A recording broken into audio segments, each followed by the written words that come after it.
Hey, I'm back. Hello, Big Nick here. I'm here to give you my Backlash predictions. So I'm just gonna get right into it. I explain. So as you know, this Sunday is Backlash, and this Saturday is NXT Takeover Chicago. So don't forget to watch my predictions of that, which should be up before this video. So watch both. Comment, like, it's much appreciated. Okay, Backlash. As you know, is coming this Sunday. I expect it to be a good show. Probably not one of the better, maybe one of the better pay-per-views of the year. Who knows? SmackDown's done a little job building it up. Well, some of the matches.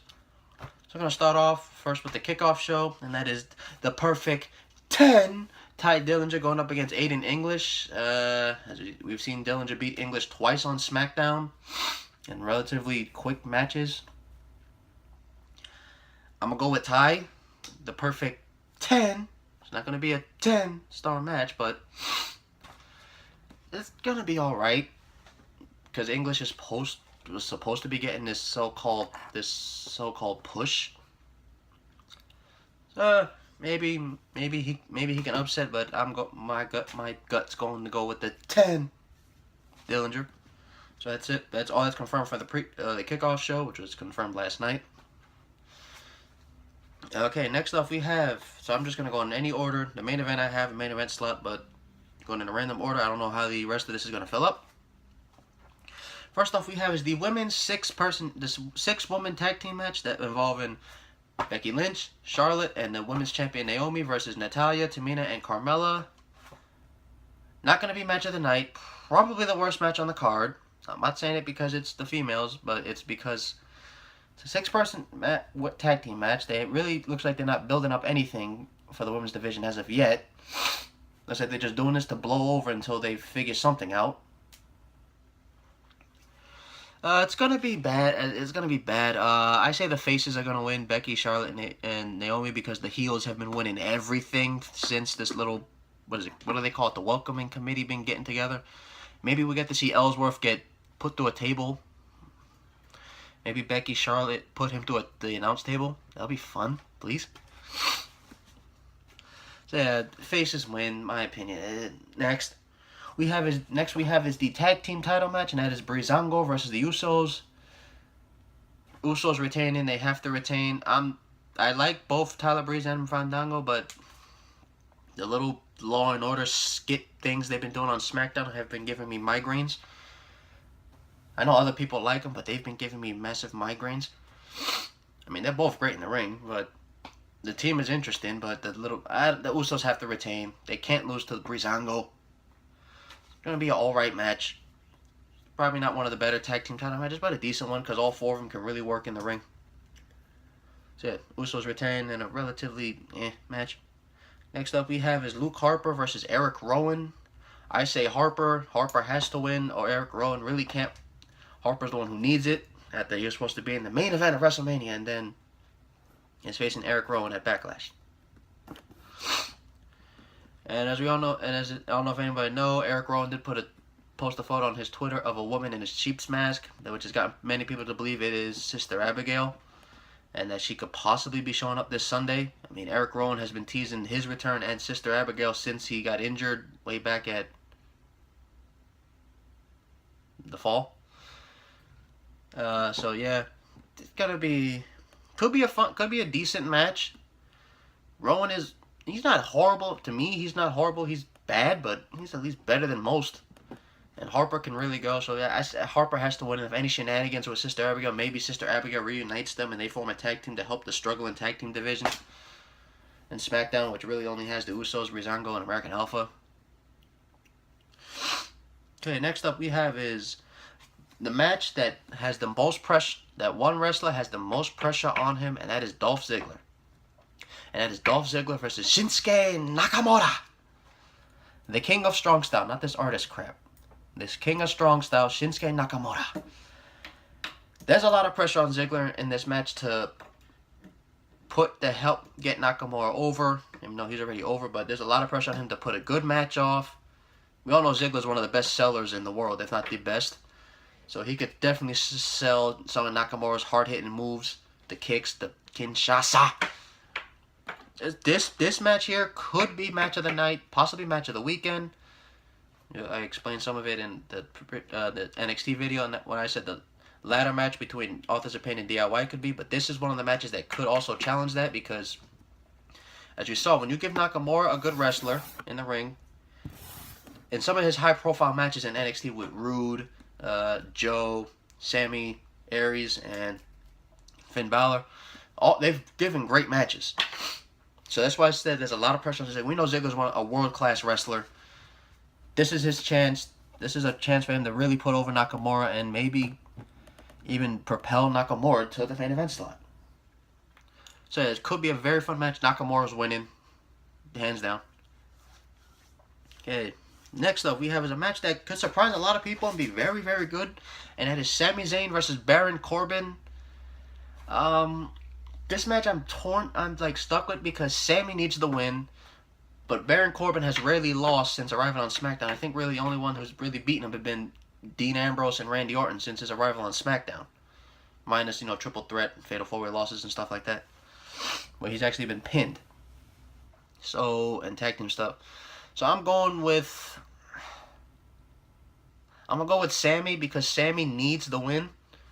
And it's a good way just to have Baron Corbin still be pissed off because ever since he's gone to SmackDown, Baron Corbin has been pissed off.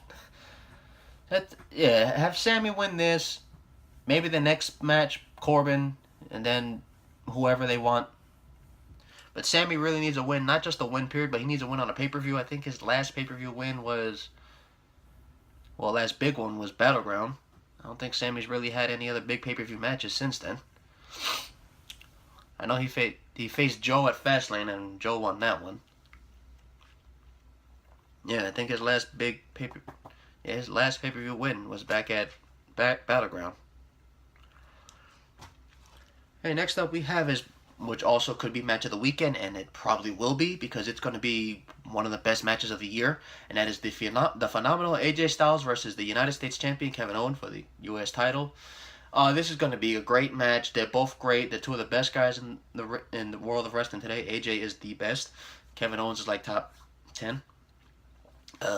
Owens retains. It's hard to say me going against AJ, but I did it earlier this year. When I said Cena was going to beat him at the Royal Rumble. And when he didn't win at the Chamber. But Owens wins because AJ doesn't need the U.S. title. After this feud, maybe he'll go straight for the WWE title. And win it back where it belongs with him. So it's going to be a fun match. This is going to be probably match of the weekend. As I said, the ladder match has a chance to do that. The ladder match and possibly Nakamura and Ziggler because it could be a very good match with those two. So yeah, but the way I do see this match ending is probably some shenanigans though. Maybe a Chris Jericho thing because we all know Jericho is off with Fozzy, but maybe this weekend he'll just turn the hell up and be like this, and cost him the title. Which will continue that Owens and Jericho feud to probably one final match. Or something that way, but I don't see AJ winning the title. If he does win the title, it's going to be weird. Just a way to put another title on AJ, but without it being the WWE title. But I really do see Owens retaining unless there's some shenanigans going around. Like a possible debut or something. Some weird crap going on. Okay, so yeah. That's match of the night. My match of Backlash, maybe the match of this weekend. Who the hell knows? Okay, next, and then finally we have is the main event, and that is Jinder Mahal versus the WWE Champion Randy Orton. I see Orton winning. I know many people believe there's many theories going around that they can swerve us and just put the title on Mahal. But not for a long time, maybe just a short time to give it to like maybe AJ or just Orton to win it back or some kind of crap like that. Don't put the title on Mahal. You see, even when he comes out, he still gets no reaction. Now they're just not even booing to him anymore. They're just like the thing they should be doing to Roman Reigns, keeping quiet. What? Because I saw SmackDown when he came out talking. Didn't even defense, didn't do nothing. They just went. There's a couple, like, the majority was. So, The Mahal experiment is failing badly. The Singh brothers could easily be one of the better tag teams. His little henchmen, the Singh brothers, formerly the Bollywood Boys, could easily be one of the better tag teams on SmackDown, possible tag team champions. So that's what they could be used for. But pretty much, hold on. So pretty much, this match is not going to be good.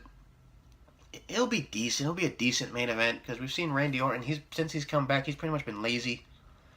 His best match since his return from the since he joined SmackDown, since his return last year at Battleground, his best match was against Luke Harper back at the Elimination Chamber, which in my opinion was one of the better matches of the pay-per-view matches of the year. So, this thing, Orton just doesn't seem like he cares really. Currently, he just seems lazy, which, as we all know, Randy Orton has been considered over his career. And moments of just being lazy. Especially now, Randy Orton's like what, mid-30s, and he really has nothing left to prove. So, Orton retains. It's going to be a decent main event. Definitely not one of the best ones of the... Probably the worst main event of the year. Yeah, probably the worst main event of the year when you look at all the pay-per-views. When you look back at all the other pay-per-views, when WrestleMania you had Taker and Reigns, Fastlane, I believe was Owens and Goldberg. Payback being... the Elimination Chamber being the Elimination Chamber match, and Payback, which being, I'm already forgetting. Oh, Reigns and Strowman. So yeah, it's probably the worst main event of the year. Jinder Mahal should not win. Randy Orton's gonna win. So yeah, that's my predictions. Let's just run through them again. The 6-woman tag team match, the Faces, the Usos, Luke Harper, Nakamura, Sammy, Owens, and Randy Orton, and the pre-show Ty Dillinger, the Perfect 10. So yeah, thank you guys for watching. I will see you guys again for my reviews of both TakeOver Chicago and Backlash. Thank you guys for watching, and don't forget to like, comment, subscribe, and I will see you guys this weekend. Bye.